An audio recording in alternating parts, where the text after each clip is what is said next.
Guillaume Leonardi, j'ai 38 ans. Aujourd'hui, je suis animateur en pastoral à la Fondation Apprentis d'Auteuil. Je suis aussi délégué syndical, c'est important.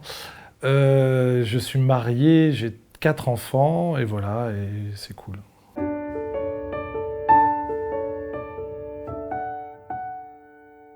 Je fais partie de cette génération un peu, j'aime bien dire une génération sacrifiée, mais c'est vrai on est les enfants des baby-boomers, donc des libertaires de 68, donc très vite mes parents se sont séparés. Je crois que là j'ai pris conscience que j'étais le bonhomme de la famille à 9 ans. C'est le jour où mon père est parti. En fait, très vite, il avait fait beaucoup d'emprunts et les huissiers sont venus à la maison. Et quand on n'a pas de père, voilà, on n'a pas cette référence. Quand on a un mec, on n'a pas cette référence. Et pour s'inscrire dans une vie ou pour se faire respecter même dans la rue, c'est pas toujours simple. Donc on tâtonne, on fait des trucs, on fait des fausses rencontres, on fait confiance à des gens à qui on ne devrait pas. Je commençais à pas mal décrocher de toute ma scolarité. Et en fait, ce qui m'a rattrapé, c'est un lycée catho. C'était le seul qui avait accepté mon dossier. Et donc je me retrouve voilà, à squatter l'aumônerie sur les conseils d'un pote. Il m'a inscrit au GMJ en 97. Et moi, j'avais pas du tout envie, je savais même pas que j'étais inscrit d'ailleurs.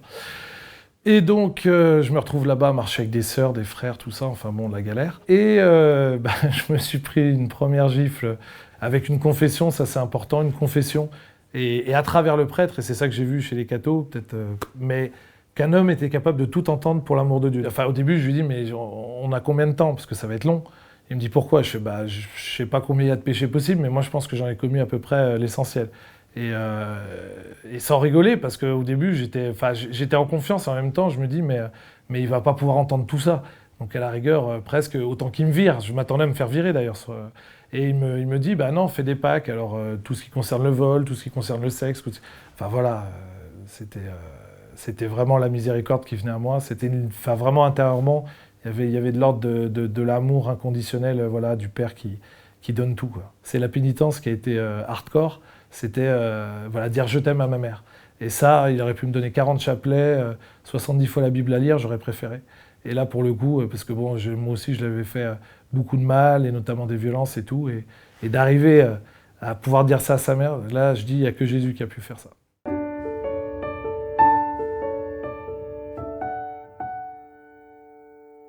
Plus je cheminais vers cette foi, plus j'ai dans cette aumônerie après au GMJ, et plus j'ai été libéré et j'ai été mis en confiance. Et sur les murs des métros, il y avait marqué « L'espérance ne les soit pas », Romains 5,5. Et ça, pour moi, c'était une révélation. Quand je voyais ça, j'avais l'impression que Dieu me disait « Mais même si tous désespèrent de toi, moi j'espère encore en toi. Toi, tu seras quelqu'un, quoi. » Et pour moi, ça, c'est vrai que c'est des paroles de construction, des paroles de père, quoi.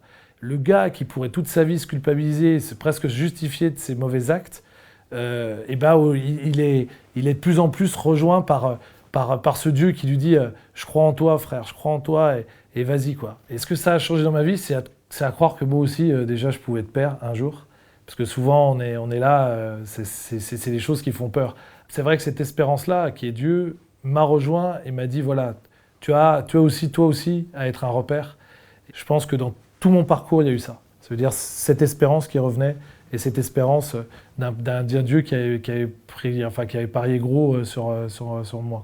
Et c'est là où je vois que Dieu, vraiment, c'est un fou. Il est fou, quoi.